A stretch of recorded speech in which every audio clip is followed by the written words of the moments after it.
in a few moments as soon as those two world leaders take to that stage. But you've covered a lot of these bilateral meetings. We saw the schedule today. What stands out to me is that this was going to be the last event for the day before Vladimir Putin jumps back on his jet and heads to Moscow and President Trump heads back to Washington, D.C. Having covered a lot of these meetings, what can we read from these tea leaves? Again, the Russians earlier today said this meeting could last 5 to 7 hours. We're about less than 3 on our clock right now. What can we sort of glean from that?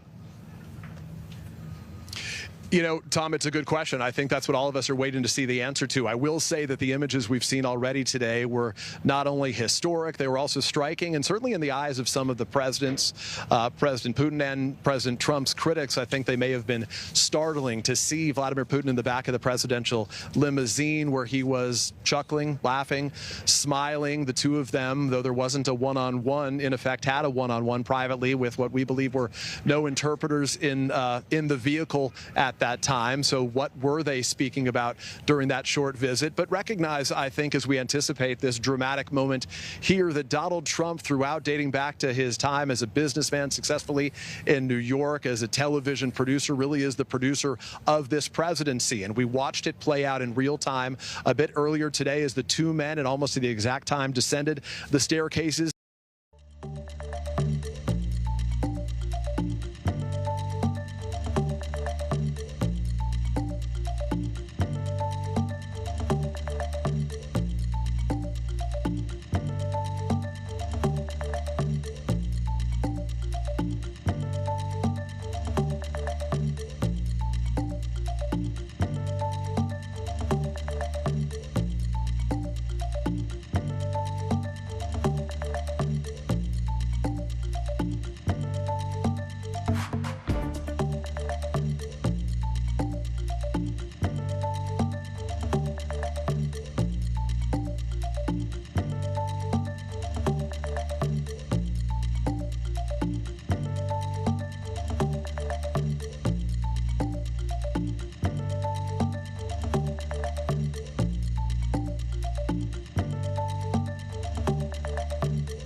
All right, welcome in on a Friday. We've got a lot going on weather-wise and possibly some breaking news. I just put this out there right away. We could be breaking into a press conference in Alaska with President Trump and Vladimir Putin, so just stand by if you see us dump out of weather. That's what we're going to be tossing to. But we've got a lot going on weather-wise because we finally have dried out, but we also have our first hurricane of the Atlantic season. Not the first named storm, but the first hurricane, 75-mile-an-hour winds or higher, and that is Aaron, which will be a big topic of conversation. But let's start with the view from uptown right now because it is a beautiful-looking sky tonight. We've had some passing showers and storms across the area, but they've been incredibly isolated, kind of your more typical summer pattern. So the fact that we're only seeing isolated stuff is a good sign that we're drying out, but it doesn't mean we're 100% dry. I just want people to understand that there's still a chance of a pop-up storm. This time of year, it's almost virtually impossible to have a zero chance of rain just because of the heat and humidity. And for the next several days, that's kind of be the pattern we're going to have to deal with, possibly just the potential of an isolated storm here or there. We'll take a look at the radar because the radar will show you a couple of these isolated storms.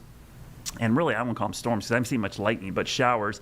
A couple of these, we just had one move over to the station, and it's right there. It's right near the airport. It's actually right over the airport, drifting south, heading towards Lake Wylie. But you see how tiny these are. These are really cool-looking cells when you see them from a distance because you see that big towering cumulonimbus cloud, and you see those from pretty far away. And some people might call them a mushroom cloud, but that's kind of the anvil shape that they take on. You see the movement of these off to the south. That's because the flow is shifted from the south and east kind of due north. So we're starting to see a little bit of a northerly flow to these many more storms down in the upstate of South Carolina. So that's where we're seeing the biggest cluster right now. Temperature-wise, it is warm. We hit 93 today. That's the warmest we've been since the 1st.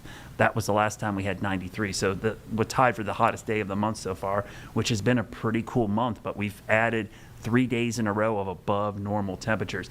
To me, the biggest story this week has really been the humidity.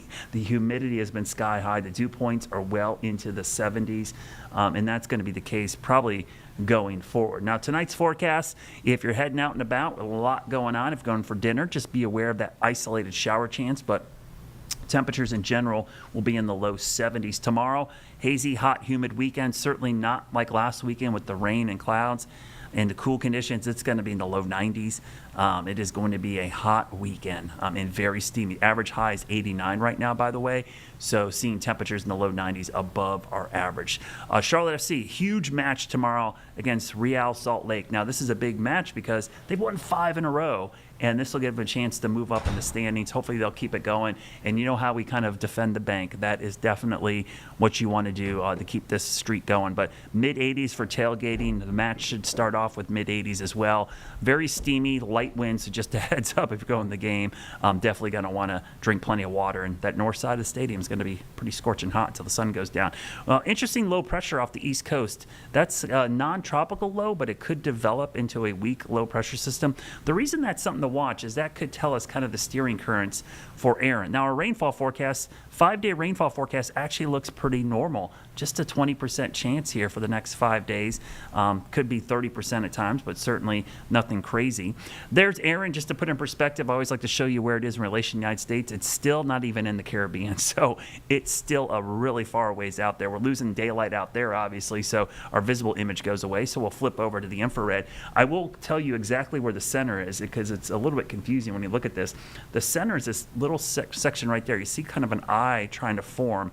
It's a very small system right now. Even though the cloud cover looks wide, it's a very small core, and that small system does give it the potential to rapidly intensify. Small core systems can organize quickly, and we're anticipating this to go through what we call rapid intensification. That means going from a Cat 1 to a Cat 3 or 4 in the next 48 hours. So by the end of the weekend, we could have a high-end Cat 4, maybe low-end Cat 5.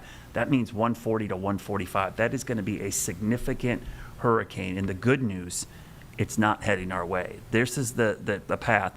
The trends have been pretty consistent. In fact, it's starting to trend offshore more, which is a good sign for several reasons. One, obviously we want it to stay offshore. I'm going to back that up because I want to go back to that just for a second. I'll show you that wind field in a second. The reason this is a good trend is the recent model runs or guidance have had 2 Hurricane Hunter aircraft in there. So the data is much more accurate than what we've had. We've been relying on satellite data and wider net data. This is actually more remote sensing, and this, last couple of days we've actually got real-time data from the storm. So the fact that we have this tracking east more and more, and you can actually see the little churn to the northeast here, as if this were to stay true right now, this would pass about 700 plus miles east of us.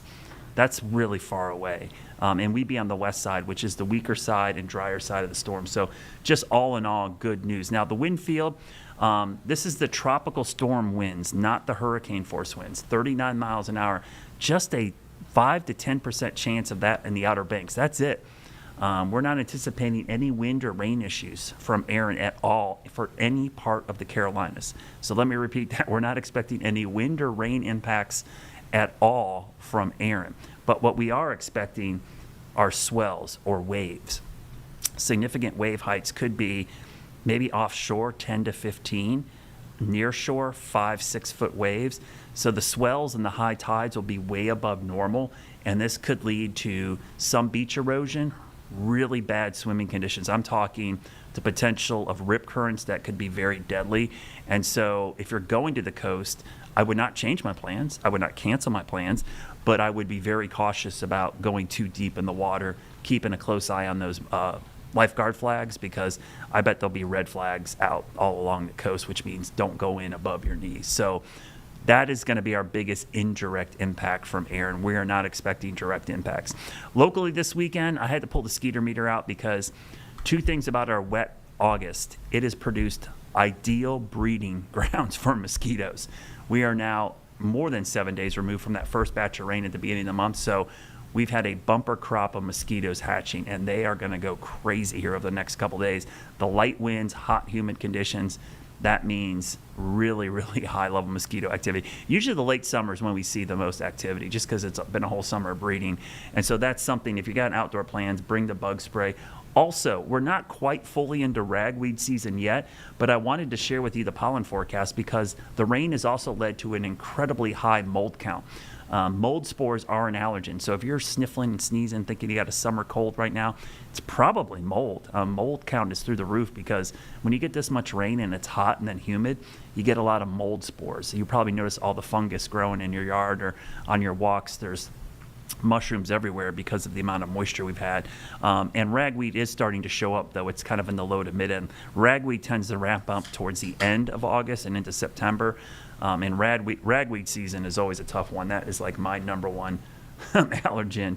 I do get them in the spring, but man, ragweed can be brutal. So your weekend forecast, we'll break it down hour by hour here. We're going to see temperatures both days around 90, 92 degrees, very steamy, just a 20% chance of a stray thunderstorm. I'll show you the 7-day forecast because the next 3 days will be the hottest of the next 7.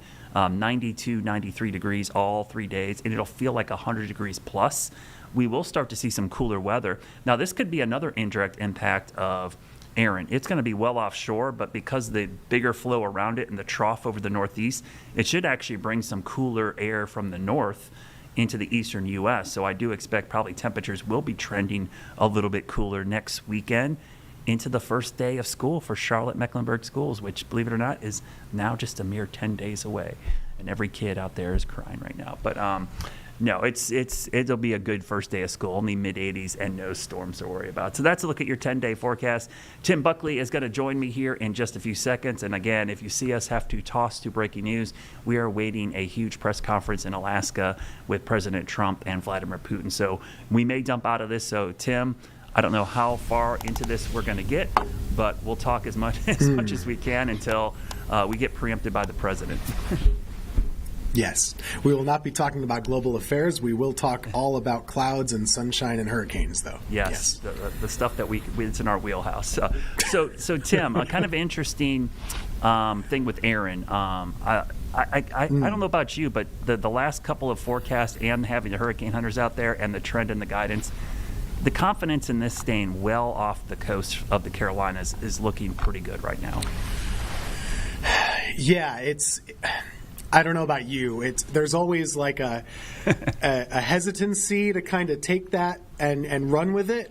Yeah. I think, never say never, but boy, it sure does look good at this Yeah. point.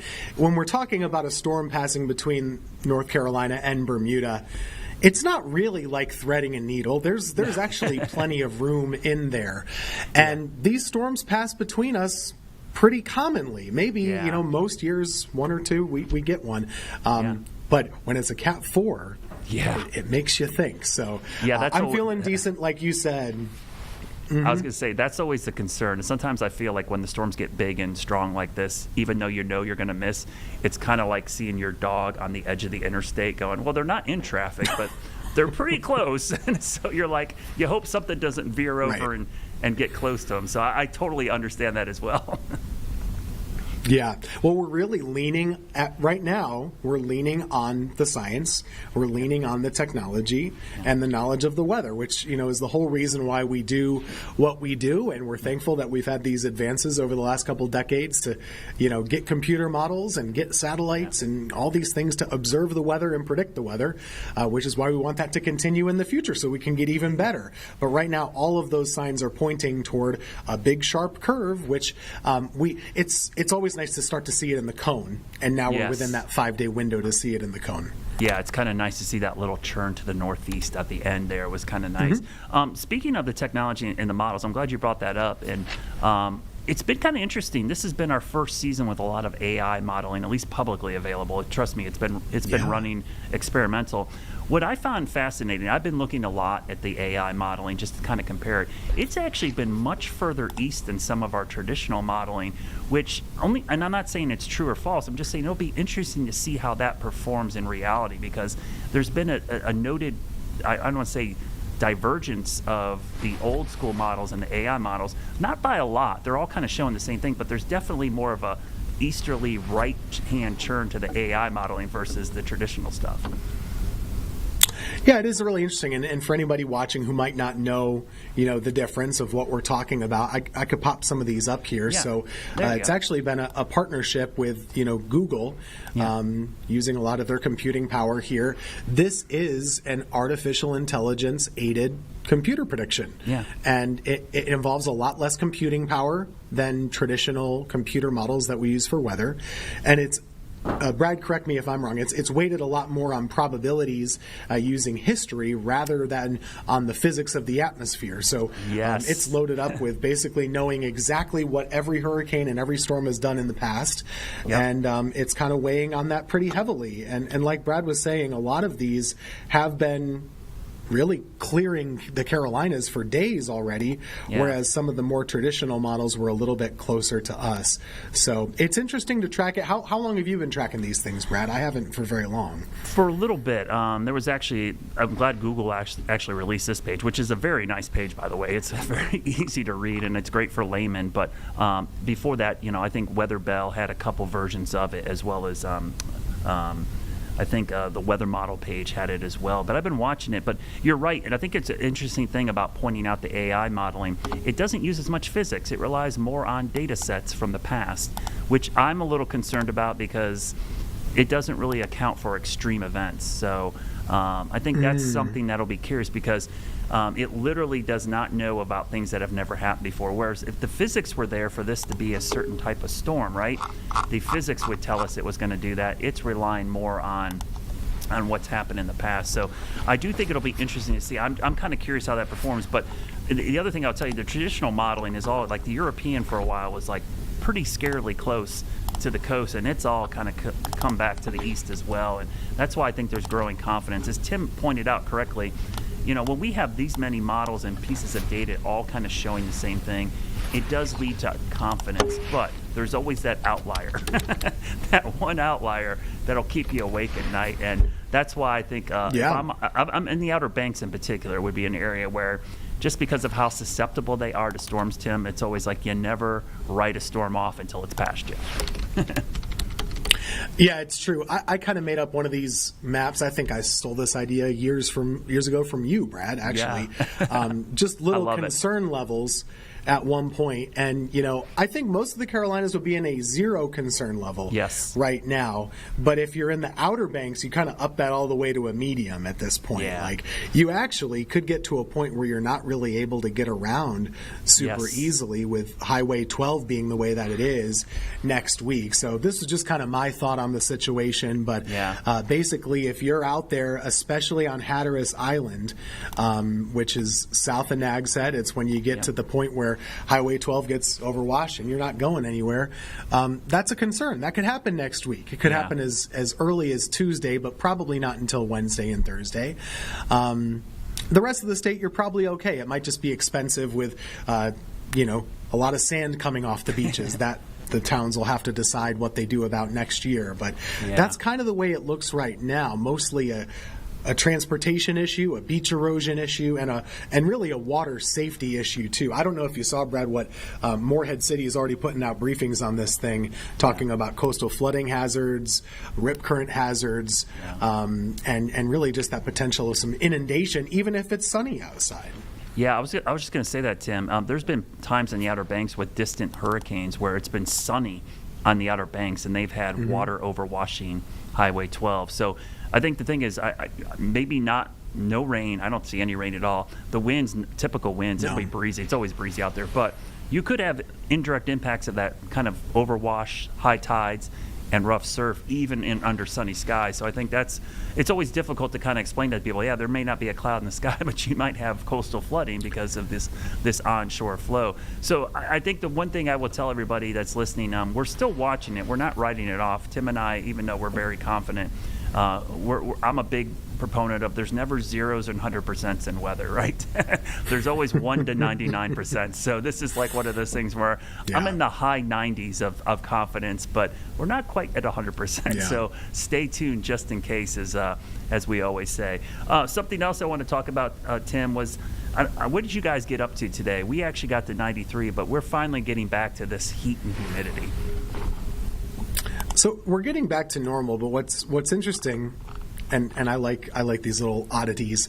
We got up to 89 for the second day in a row, so we still haven't hit 90 for the month of August, which is kind of weird. Yeah, so we hit 93 today, and that's our second 93. The last time was the first. So it's 89. It's always like can't get to 90, but you got to 89. That's interesting. I'm just trying to keep that going because at this point we're halfway through the month. Maybe we could have this little white whale of a no 90 August after we did it about 20 times last month. It's possible, I guess. Well, and our average high is down to 89, so we're actually on that downhill side. And I don't know if you caught the end of my forecast, but what's interesting about next weekend, and I kind of this could be indirectly associated with Aaron if it stays well offshore. The trough that's going to help steer it out actually is going to bring us some cooler weather at the end of next week, it looks like. That'll be interesting to see how it pans out. Yeah, I was looking at some of the dew point maps, and I was hoping that they would look a little more dramatic and that we might get a little more flavor of fall toward next week. But I've been hurt before, I guess. So we want to see that happen. That'll be nice to see happen. But like you said, sometimes the hurricanes, especially big ones like this, they're big enough to influence the flow of air over a wide space. And if you're on the western side, we're going to get a pretty stout north wind that comes down, which maybe it's even being underestimated by the models right now. And you could bring in some more comfortable air, especially, what do you think, by like Thursday, Friday of next week or so? Yeah, we have our first day of school for Charlotte-Mecklenburg schools not this coming Monday, but the Monday after. So for it to actually be cooler would be nice. Let's transition a little bit. We had some viral video this week that I think a lot of our viewers may or may not have seen. But we had this, and if your kids play Little League baseball or softball, you're familiar with this now. Everybody's got cameras at these games, right? And they put these cameras now, they mount them behind home plate so that parents that aren't at the game can watch their kids play remotely on their phone. It's like the greatest thing ever technology-wise for parents who work and can't be at their games. But we had a dust devil move through this baseball game, and this wasn't just some little teeny dust devil, Tim. This thing was like violently rotating. It actually looked like a little tornado, and the kids all got off the field. It was wild. Really was. I saw this video so many places. Yeah. And it's interesting to me, we work in the weather, we deal with the weather all the time. It's always good to remember that, not everybody knows about these things. Yes. Especially because they don't happen all that often or all that common, especially, where we live in our part of the country. Yeah. So I think I can pull this up here on my PC and we can take a little look at there it. it is. So this is at one of the baseball games here. I don't know the score. I don't know who won, but you're going to watch this go along here. And it doesn't look like much at first, just kind of a little bit of a gust There's the of wind. inflow. There it comes. Wow. Look at that thing. That's and this amazing. is terrifying. And this is really scary stuff. If you've never seen something like this before, I mean, that's about as intense of a dust devil as you can get. Because a lot of times they're weak, is what it is. But this is not only strong, but it's also, I think part of it, it's over a baseball diamond, which is made of sand. So it has a lot to pick up and throw around, so it's more visual. Yeah. But boy, oh boy, that was some crazy video out there. And you said you have a good explainer about why these happen, why they form, and kind of what goes on inside.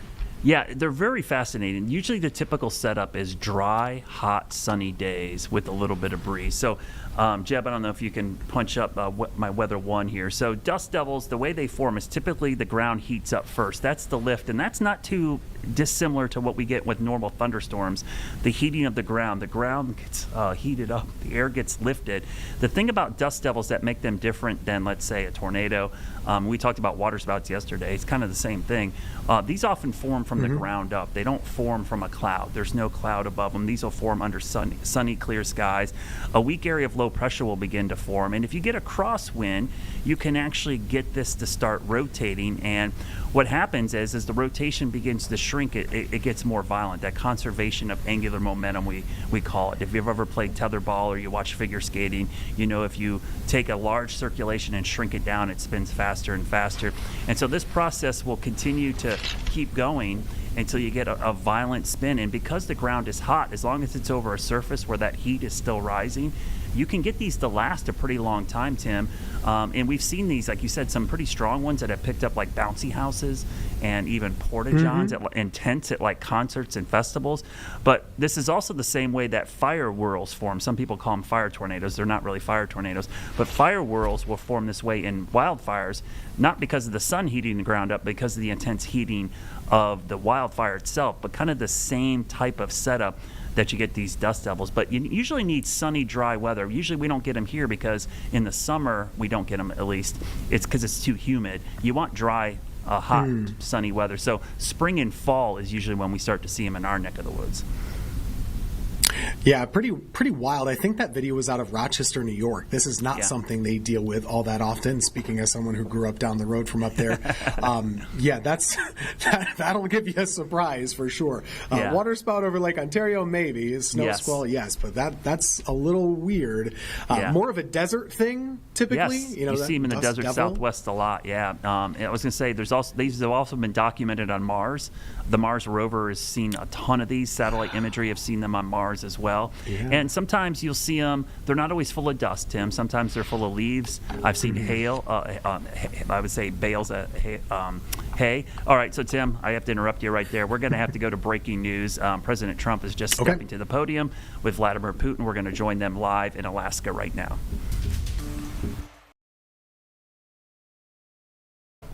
All right, guys, we're going to switch over from our live weather impact stream. It seems like we're getting the first shots. We're going to go to this live.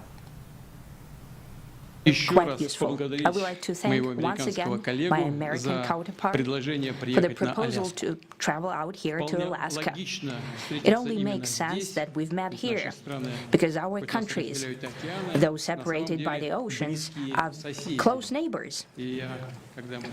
So when we've met, when I came out of the plane and I've said,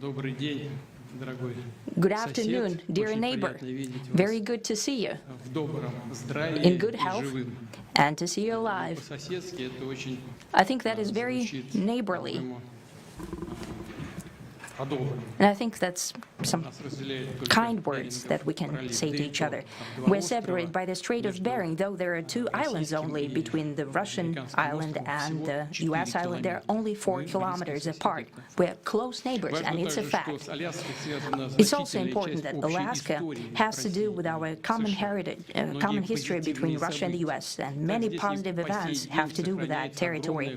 Still, there is tremendous cultural heritage back from the Russian America. For example, Orthodox churches and a lot of more than 700 geographical names of Russian origin.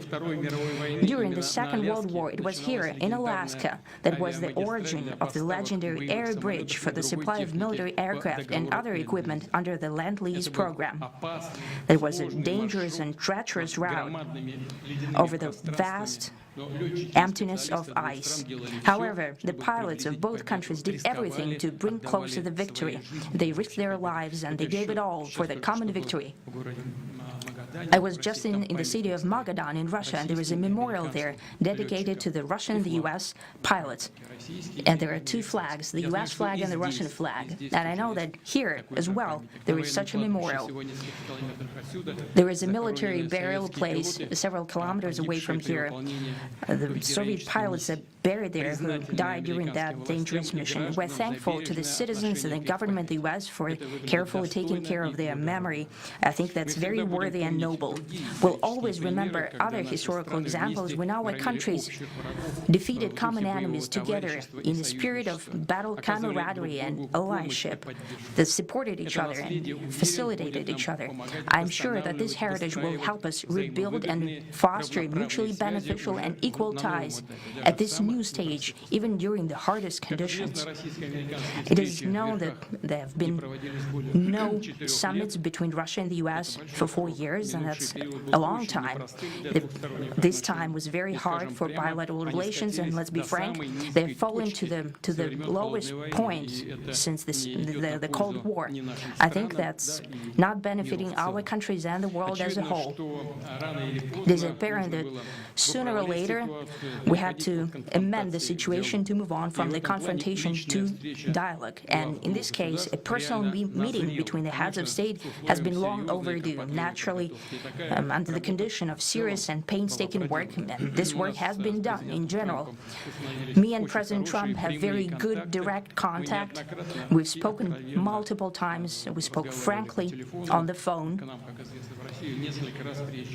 And Special Envoy of the President, Mr. Witkoff, traveled out to Russia several times. Our advisors and heads of foreign ministries kept in touch all the time. And you know fully well that one of the central issues was the situation around Ukraine. We see the strive of the administration and President Trump personally to help facilitate the resolution of the Ukrainian conflict. And his strive to get to the crux of the matter, to understand this history, is precious. As I've said, the situation in Ukraine has to do with fundamental threats to our security. Moreover, we've always considered the Ukrainian nation, and I've said it multiple times, a brotherly nation, however strange it may sound in these conditions. We have the same roots, and everything that's happening is a tragedy for us and terrible wound. Therefore, the country is sincerely interested in putting an end to it. At the same time, we're convinced that in order to make the settlement lasting and long-term, we need to eliminate all the primary roots, the primary causes of that conflict. And we've said it multiple times, to consider all legitimate concerns of Russia and to reinstate a just balance of security in Europe and in the world on the whole. And I agree with President Trump, as he has said today, that naturally the security of Ukraine should be ensured as well. Naturally, we're prepared to work on that. I would like to hope that the agreement that we've reached together will help us bring closer that goal and will pave the path towards peace in Ukraine. We expect that Kiev and European capitals will perceive that constructively and that they won't throw a wrench in the works. They will not make any attempts to use some backroom dealings to conduct provocations to torpedo the nascent progress.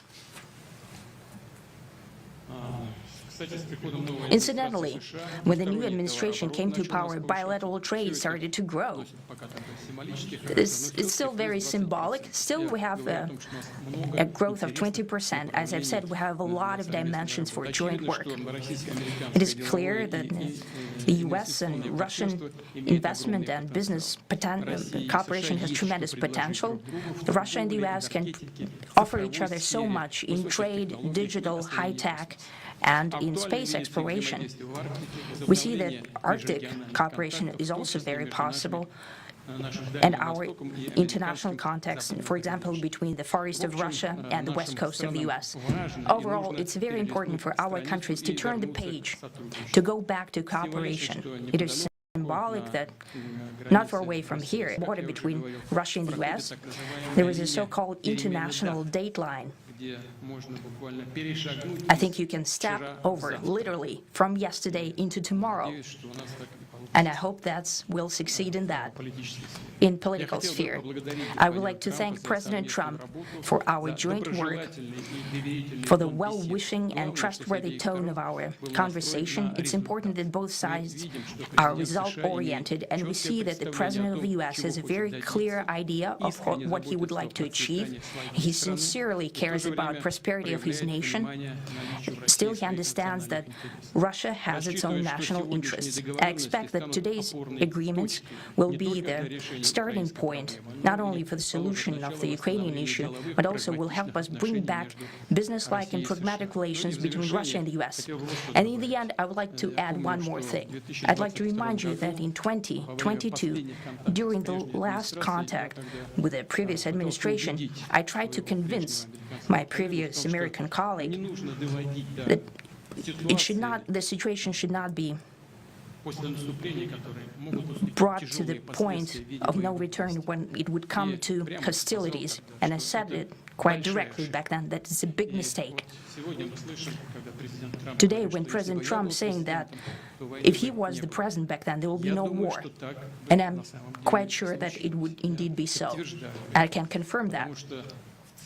I think that overall, me and President Trump have built a very good, business-like and trustworthy contact. And I have every reason to believe that moving down this path, we can come, and the sooner the better, to the end of the conflict in Ukraine. Thank you. Thank you. Well, thank you very much, Mr. President. That was very profound, and I will say that I believe we had a very productive meeting. There were many, many points that we agreed on, most of them, I would say, a couple of big ones that we haven't quite gotten there, but we've made some headway. So there's no deal until there's a deal. I will call up NATO in a little while. I will call up the various people that I think are appropriate, and I'll, of course, call up President Zelensky and tell him about today's meeting. It's ultimately up to them. They're going to have to agree with what Marco and Steve and some of the great people from the Trump administration who've come here, Scott and John Ratcliffe, thank you very much. But we have some of our really great leaders. They've been doing a phenomenal job. We also have some tremendous Russian business representatives here, and I think, you know, everybody wants to deal with us. We've become the hottest country anywhere in the world in a very short period of time, and we look forward to that. We look forward to dealing. We're going to try and get this over with. We really made some great progress today. I've always had a fantastic relationship with President Putin, with Vladimir. We had many tough meetings, good meetings. We were interfered with by the Russia hoax. That made it a little bit tougher to deal with, but he understood it. I think he's probably seen things like that during the course of his career. He's seen it all, but we had to put up with the Russia hoax. He knew it was a hoax, and I knew it was a hoax, but what was done was very criminal. But it made it harder for us to deal as a country in terms of the business and all of the things that we'd like to have dealt with. But we'll have a good chance when this is over. So just to put it very quickly, I'm going to start making a few phone calls and tell them what happened. But we had an extremely productive meeting, and many points were agreed to. There are just a very few that are left. Some are not that significant. One is probably the most significant, but we have a very good chance of getting there. We didn't get there, but we have a very good chance of getting there. I would like to thank President Putin and his entire team, whose faces, who I know in many cases, otherwise, other than that, whose faces I get to see all the time in the newspapers.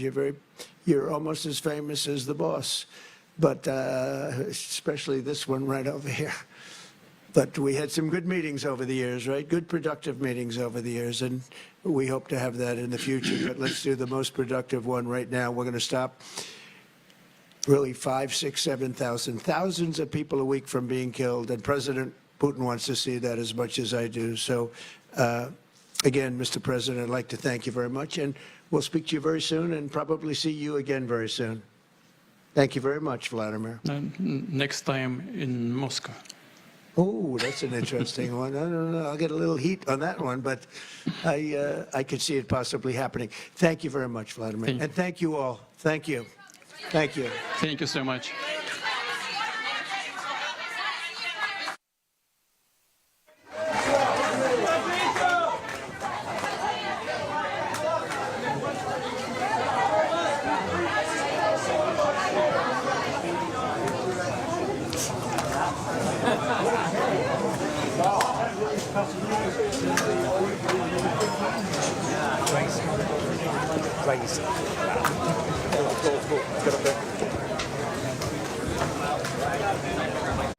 All right, just ending the press conference that everyone has been waiting for all day, shorter than I think many people thought, and a very broad touch on the pursuing peace narrative by both presidents. Obviously, President Putin starting with the history and historical relations of Alaska, the United States, and Russia as a whole, and then obviously going on to talk about Ukraine, the ties that they both have. But he really did double down on Russian interests and wanting to annex and make part of Ukraine, if not all of Ukraine, a part of Russia, which is something that many people around the globe are starting to question. So we do want to bring in our professor, Klaus Leyers, who is a distinguished professor from UNC Chapel Hill. And Klaus, great to have you here. I just want to start with first what you heard. Did anything surprise you? And like I said, pretty short between these two to take this press conference. Really was less than 10 minutes almost. Yeah, that was a little surprising, and thank you for inviting me. It's good to be here. What was surprising, I think, was the tone of both men. You know, they really spoke like old friends who really missed each other. They had only seen each other last in 2019, so 6 years ago. And Trump seemed to really appreciate Putin. He spoke of him like an old friend. He once again said that there was no Russia hoax, that Putin had always understood him, and he referred to Putin as Vladimir with his first name. So, you know, after all, the Russians have invaded Ukraine, and Putin is well known for killing his opponents domestically and doing all sorts of very nasty things. And to meet with such a man might be necessary, but to meet in such a warm way, I wonder whether that made sense and whether that was necessary. And I think Trump will get a lot of criticism for that. But he sees Putin as a loyal friend, someone he can rely on. And this is quite shocking. Well, speaking of some shocking images, Klaus, I think you probably saw this. I don't think I've ever seen an ally or even an adversary join with the president of the then United States in his presidential limousine, the Beast as they call it. And in fact, you saw them exchange words. No translator that I saw got into that limo with them. And I do know that President Putin understands and knows English enough to hold a conversation. So I think that will be really one of the astonishing images that will come out of this. Obviously, we saw as both men went into the Beast, a B-2 bomber flying overhead with 4 F-222 Raptors flanking it. They rode past Spirit, the B-2 bomber, on the ground. So maybe some shows of strength. But in fact, President Putin didn't have to do anything to get this meeting, and it happened here in the United States. What would you say to that? Yeah, it started with a ceremony at the beginning, and what you just said, that very warm welcome, the red carpet for Putin, and then riding in the limousine with Trump by himself. And who knows what the two men agreed upon in that car, what they talked about. Perhaps they just made small talk, may well have been the case. Maybe they already talked about the forthcoming meeting and how they wanted to direct that meeting. We will never know because notes were not taken, interpreters were not there. We don't know what is happening between these two men. And we know that Trump always had a fascination with Vladimir Putin. Some people have argued, though that hasn't been proven, that Putin has some sort of negative proof on his bad doings in the past. We don't know about that. But, you know, when you look at the friendly relationship between Putin, after all, a war criminal, an aggressor who has started a war, he invaded Crimea in 2014 and then invaded Ukraine in a full-scale way in 2022, and Trump treats him like an old friend. This is shocking, and it started right at the beginning with the welcoming ceremony. Well, it certainly did, and really juxtaposed from his first term, as you remember, I'm sure, Klaus, that the president stuck with the Obama administration's sanctions, which are still around. But as you said, it really was striking to see the two meet each other, greet each other, smile in one each other's, handshakes, because we saw very different scenes when President Obama met with then President Vladimir Putin as well. So let's just talk about those relations. And do you see this setting the stage potentially for part of the territory of Ukraine, or maybe all of it, to be annexed to Russia? Because as we both listened to, Vladimir Putin was very forthright in doubling down on his need and necessity to make Ukraine a part of Russia. Did you kind of hear the same thing? Yeah, and the only concession Putin seems to have made was by actually going to U.S. territory, to Alaska. That was the only small concession he made. Apart from that, he doesn't seem to have withdrawn from any of his demands, which he has had for many years now, that really Ukraine is part of Russia, that Ukraine should not be a sovereign nation state, but should really be under the influence of Russia. That is his demand at the beginning in 2014, 2022, and it still seems to be his demand. We have not heard anything in that press conference about a ceasefire, and Trump always went into the meetings that he wants to achieve a ceasefire. Instead, that was hardly mentioned. We only know there might be another meeting, perhaps a meeting taking place in Moscow. We still don't know whether that is a meeting between Trump and Putin again, or whether Zelensky will be allowed to join that meeting. And of course, that displays the whole terrible scenario of having a meeting between an aggressor state and the American president, and the other warring party, the invaded party, the victim, Ukraine, was not allowed to participate in that meeting. This is shocking, and that is not what is normally done in diplomacy. If you want to mediate, and often mediation by the United States is often a sensible idea, and Trump himself has done it successfully, for example, only last week with Azerbaijan and Armenia, where both presidents were invited to the White House and a deal was worked out. Admittedly, that deal was based on what the Biden administration had achieved, but still Trump used America's good offices to bring the two presidents closer together. So Zelensky should also have been there in Alaska. It is clear if the United States wants to mediate, then both parties to the conflict should be there. But Zelensky was not allowed to be there. And we all know that last week and the week before, Zelensky desperately tried to be invited, to be there at the meeting. And then there also was talk, perhaps immediately after the Putin-Trump meeting, there would be another meeting with Zelensky, but that doesn't seem to be on the agenda for the time being. And whether Zelensky really wants to travel to Moscow to meet with Putin, that I very much doubt. You make some great points, Professor Lars. I mean, it is very unorthodox to be speaking about a ceasefire, about that country without that country's leader in the presence of the other folks that are talking about that ceasefire. So I agree. I think a lot of folks are watching this and waiting for what is next, although I don't know if anyone knows.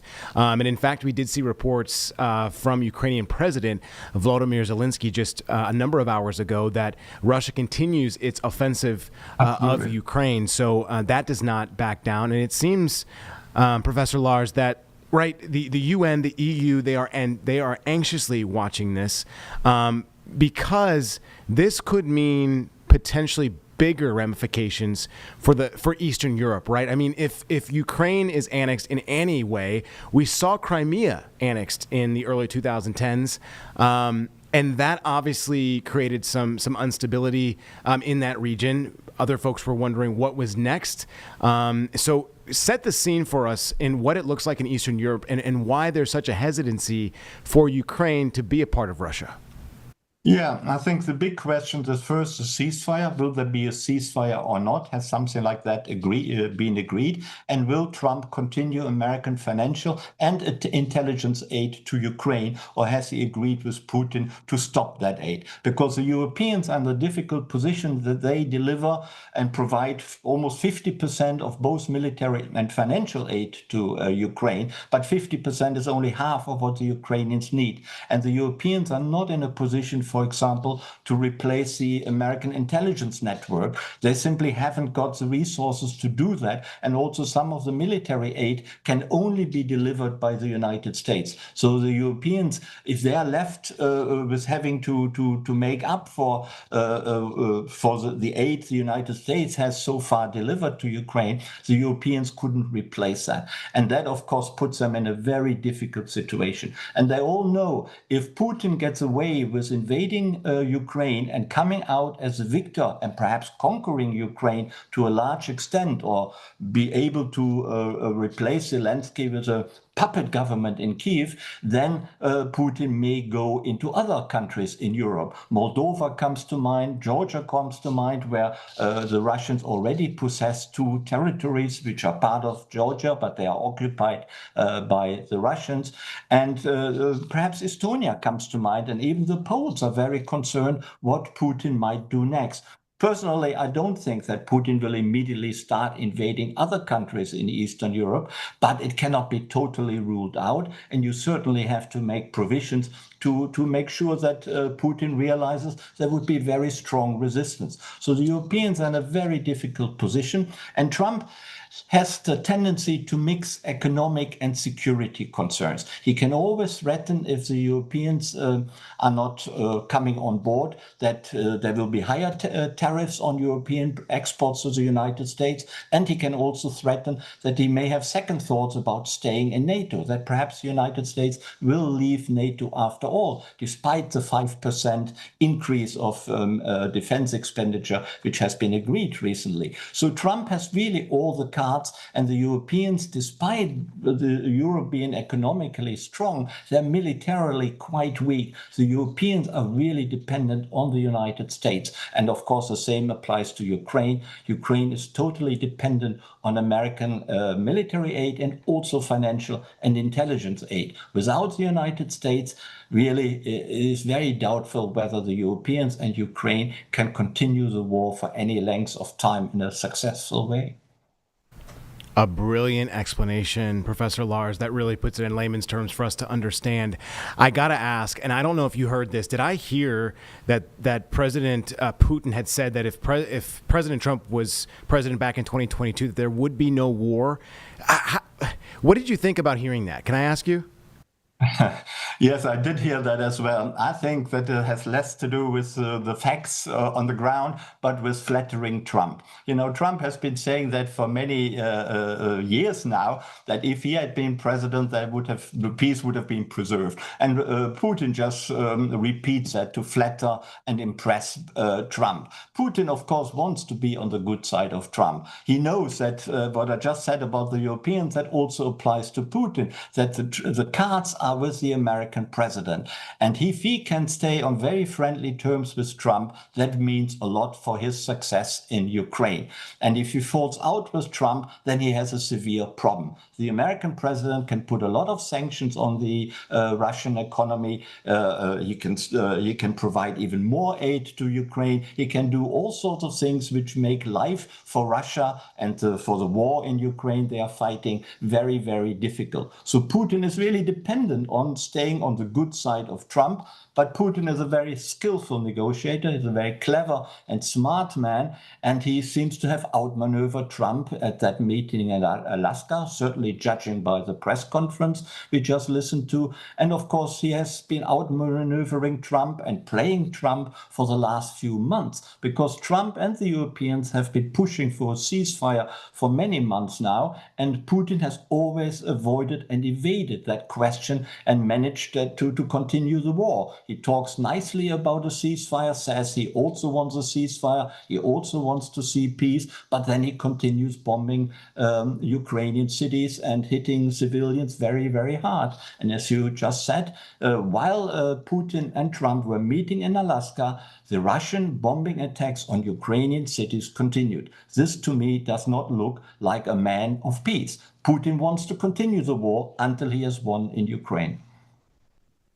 Let's quickly talk about the weaknesses and strengths. I had kind of alluded to that. I mean, and you just talked about it. I mean, President Putin had barely needed to do anything to walk on American soil today, and as you said, seemed to have the upper hand. It seemed like a lot of the gestures today, there was, I guess, trying to be a show of strength by the United States, but it seems like in some of the op-eds that I've read, that President Putin could see some of this as a weakness, what happened today. Do you agree with that?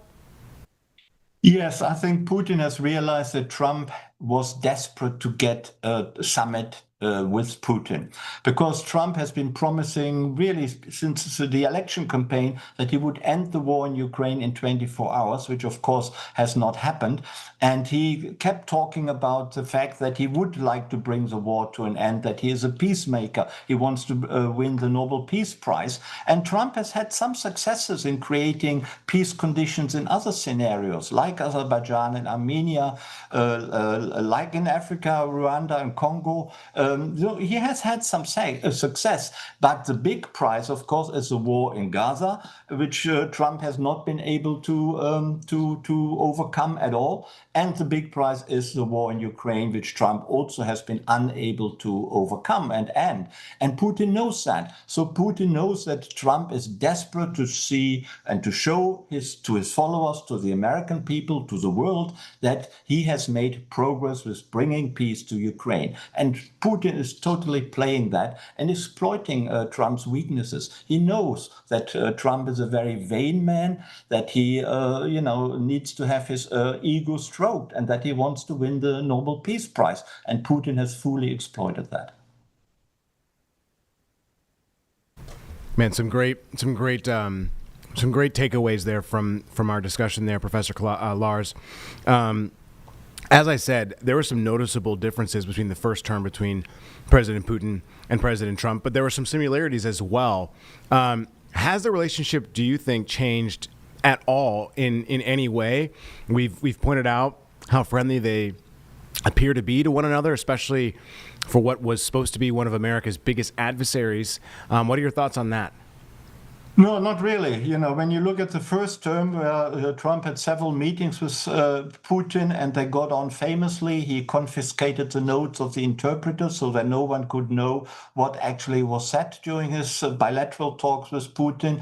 And he, during his first term, already said that Russia, of course, did not help him win the elections of 2016, that Russia did not meddle in the elections. The American intelligence network said exactly the opposite, but Trump dismissed that and believed Putin and Putin's promises that Russia did not meddle in the election campaign of 2016. We know for sure that Russia did meddle. We know for sure that Russia did try to influence American public opinion.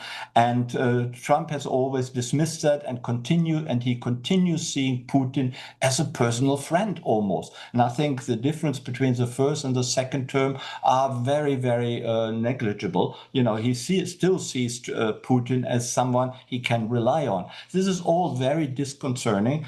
Only yesterday, I believe, Lavrov showed up with a shirt with the emblem of the USSR shown on the front of his shirt. And that, of course, indicates what Putin has said many years ago, that the downfall of the Soviet Union was a great geopolitical disaster for him, and that he essentially wants to resurrect as much of the political influence as he can possibly do of the old Soviet Union. And that applies to Ukraine. That applies probably to a large number of countries in Eastern Europe. And that the American president should be really chummy with that man who wants to recreate the Soviet Union, one of the biggest enemies the United States has ever had in the past. This is very disconcerting. And I wonder what, of course, the American military makes of that, what the American intelligence network makes of that, because the leaders and senior personnel in these important positions, they don't share that conviction that Russia and Putin has suddenly become a friend. They regard Russia and Putin still as an enemy, certainly as someone who needs to be viewed with great suspicion, and we can't see that is shared by President Trump. Trump seems to see him as a personal and loyal friend, which is, in my view, utterly mistaken. Yeah, and I can't imagine the counterintelligence field day that I guess our forces or Russian forces may have with both presidents being in the same limo at one time. I guess we'll have to see what happens from that. I mean, pretty astonishing to hear Russian President Vladimir Putin even call out the president saying, come to Moscow as well. You alluded to that. So I guess we'll see what happens here. Obviously, both men had discussed, not at length, but just going into this meeting in Alaska, that they weren't going to get a peace negotiation done at this place. They were only going to start. Do you expect that we will ever see a ceasefire between Ukraine and Russia, or are we just hoping for something that may never happen? Well, I think Russia is not in a good position. Whatever Putin claims, and he tries to pretend that Russia is actually winning the war. But when you look at the last 15 months, then the Russians have conquered 1% additional Ukrainian territory. But they've lost over 400,000 soldiers, both killed ones and wounded ones, in order to obtain 1% additional territory. This is not what I would call conquest and great military success. The Russian economy is also under severe pressure. It is not collapsing, I'm not claiming that, but it is under severe pressure. And if the United States, if President Trump did impose secondary sanctions on countries which exported a lot of Russian oil, which finances the Russian war machine, if he did put secondary sanctions on countries such as India, perhaps even on China, this would be a severe problem for the Russian economy and for Putin's financial situation. And I think Putin knows that, and that's the reason why he wants to be very close to Trump and place him and pretends to be a friend of Trump's. So Trump has a lot of cards in his hands which he could play, but so far he has decided not to play them.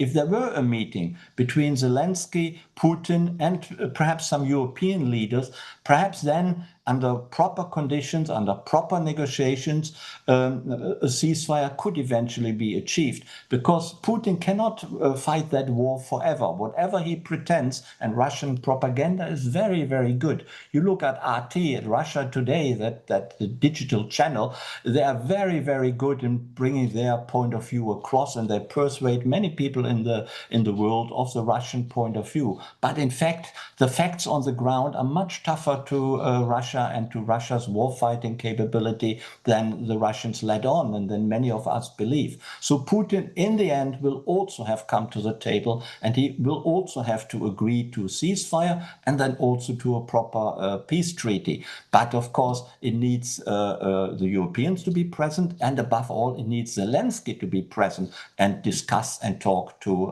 Putin. If you have to rely on Trump and Putin making a deal among themselves, then I think Ukraine is pretty much lost. Man, just some great expert analysis by you, Professor Lars. Certainly appreciate you. My last thing is, I know you have to go at 8 o'clock for another interview, but anything else that maybe we should talk about or add to the conversation that comes up to you in your mind? Yeah, what I would like to know is we talk about Trump and Putin all the time, but there were other people in the room, particularly on the American side, Steve Witkoff and above all Marco Rubio. And Rubio essentially is a competent man. He's no pushover, so he also, of course, sucks up to President Trump all the time. But I wonder whether these other people, and there were also, of course, people on Putin's side, like Lavrov, whether they were just sitting by and listening without saying anything, or whether they were actually perhaps bringing in some points which were not quite in agreement with Trump and Putin.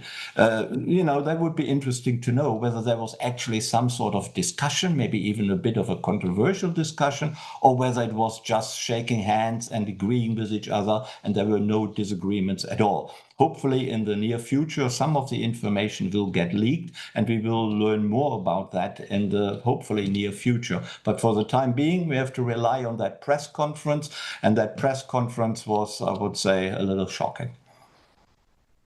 Professor Lars, I can only thank you for your time, but it is so good to have you here on WCNC Plus. We hope you will join us again. Again, thank you again for making the time for us here on WCNC Plus. It's been a pleasure. Thank you for having me. Bye-bye. All right. Thank you. Have a great evening. All right, guys, we're going to continue our analysis of this discussion between both presidents. In fact, our team members at KTUU are still on the air, so we're going to send things over to their live coverage. Significant sanctions on Russia as a consequence of the war that they have brought into Ukraine, the massive killings that we have seen over these years. And so to have an initial first step for hopefully productive conversation, that's good, but I am not one who is expecting that there's going to be an announcement at some point tomorrow saying the war is over. And there's a lot more with Senator Murkowski, on alaskasnewssource.com with Lauren Maxwell. Definitely she predicted this correctly. She nailed it, right? Yeah, a lot of folks. But speaking of senators, I'm very curious, what Dan Sullivan has to say about this. Also, Governor Mike Dunleavy, Representative Nick Begich. Mm-hmm. I mean, kind of what the delegation here in Alaska has to say. I know we're trying to get a couple folks rounded up here. Joe Allgood supposedly spoke with Governor Dunleavy earlier. We hope to get to that at some point. Also, Senator Dan Sullivan on his way to speak with Ariane and Johnson.